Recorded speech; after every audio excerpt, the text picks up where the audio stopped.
Good morning, everyone. So we're going to move forward with our talk about domains. So section 7A is going to be all about domain. And so we are going to be talking about what causes issues with domains.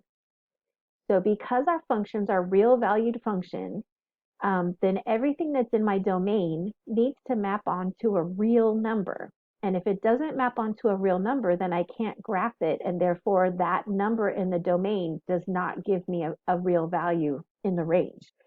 So we need to think back to closure and what restrictions real numbers has when it comes to closure.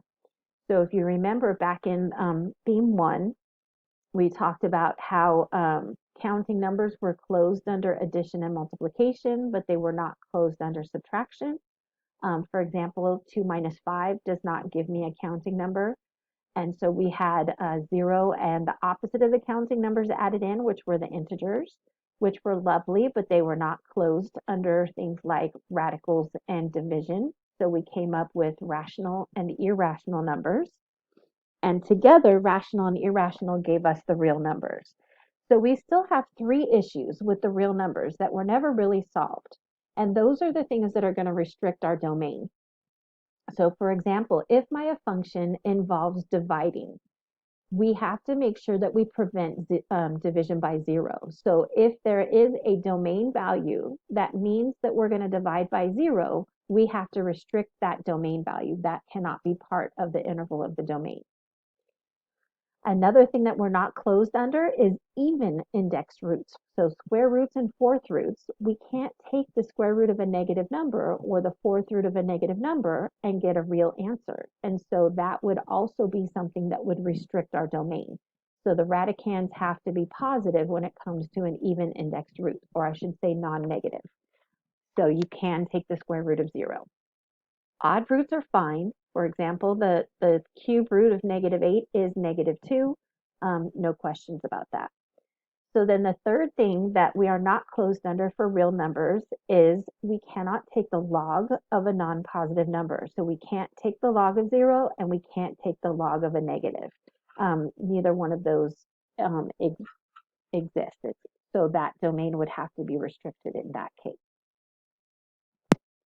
So if we look at question A, we're going to find the domain of the function and we're going to write the answer in interval form. So that's good to know. So if we take a look at this, this is really saying 1 divided by x minus 1. So again, we're thinking about real numbers. So when I'm done with plugging in my x value, I want to make sure that my y value is a real number. And so because it's division, we cannot divide by 0. Because real numbers are not closed under division.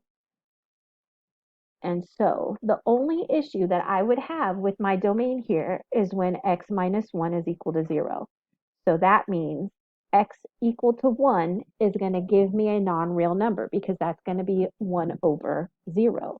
So in this case, if we were saying it in words, we would say all real numbers such that x is not equal to 1.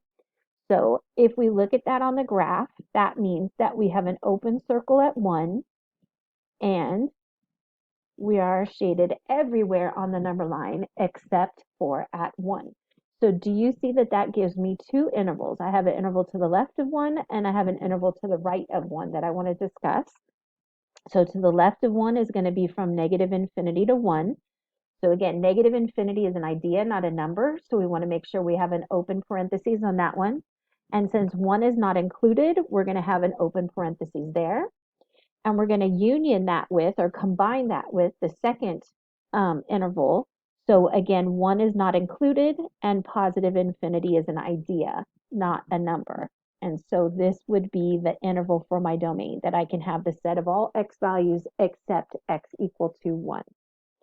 So take a moment to pause the video and see if you can answer question number 1.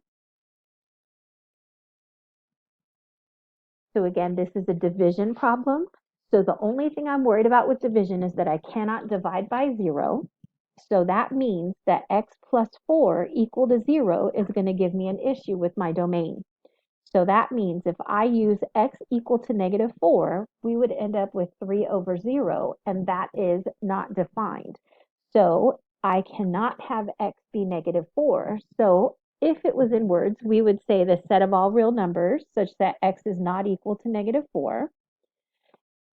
We would have an open circle at negative 4 shaded to the left and shaded to the right if I was going to do a number line answer. And then again, I have two intervals, one on the left here and one on the right here.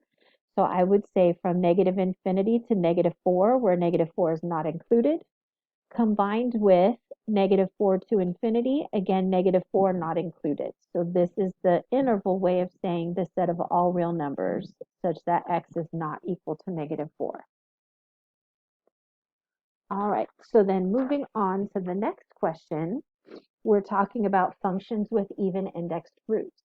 And so the radicand, which is the number inside, the radicand cannot be negative. So that's the big thing that we need to be focused on when it comes to even index roots. If it was odd indexed, we would have all real numbers for our domain. So looking at question B, I have an even index root. My index is 4. And so I want to make sure that my radicand of x minus 1 is not negative. So that means it can be positive, meaning greater than 0, and it can be 0. So I'm going to be greater than or equal to 0. So that means that I want all x values that are greater than or equal to 1 if I added 1 to both sides.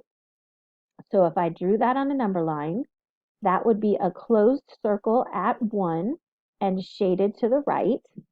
And so we only have one interval to discuss. And since 1 is included, we're going to have a closed bracket, and that's going to infinity. So take a moment to pause the video and go ahead and answer question number 2. All right, so looking at number 2 again, there's no number in there, so the invisible number is 2, meaning that it's a square root. And again, that radicand cannot be negative, so we want 2x plus 4 to not be negative.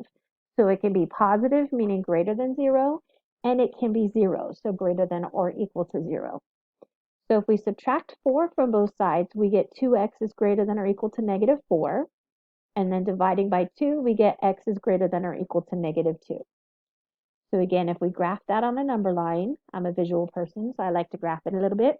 So I've got a closed circle at negative 2, and we are shaded to the right, which means I really only have one interval to be talking about. So since negative 2 is included, I'm going to have a closed bracket headed to infinity. All right, so functions with logs, we cannot take the log of a non-positive number.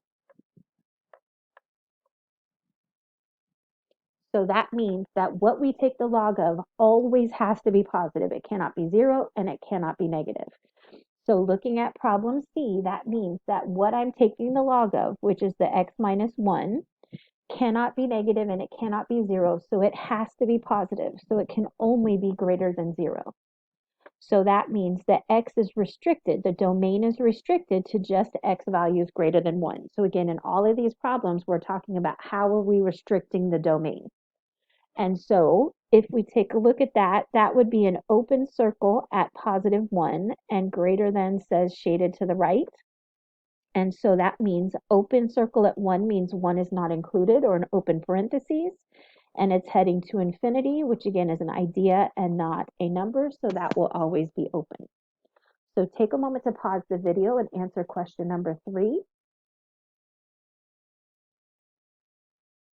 Okay, so number 3, again, what we're taking the log of is 3x plus 9, and it can't be non-positive. So the only thing it can be is positive. So it's got to be greater than 0. So that means that 3x has to be greater than negative 9, and x has to be greater than negative 3. So again, if I look at that on a number line, I would have an open circle at negative 3, shaded to the right, which is one interval. So because negative 3 is not included, that's going to be an open parentheses, and then off to positive infinity. So if you have any questions about this, please feel free to email me and we'll try and set up a Zoom, and I will attach the worksheet and everything, and I miss you and I love you guys so much.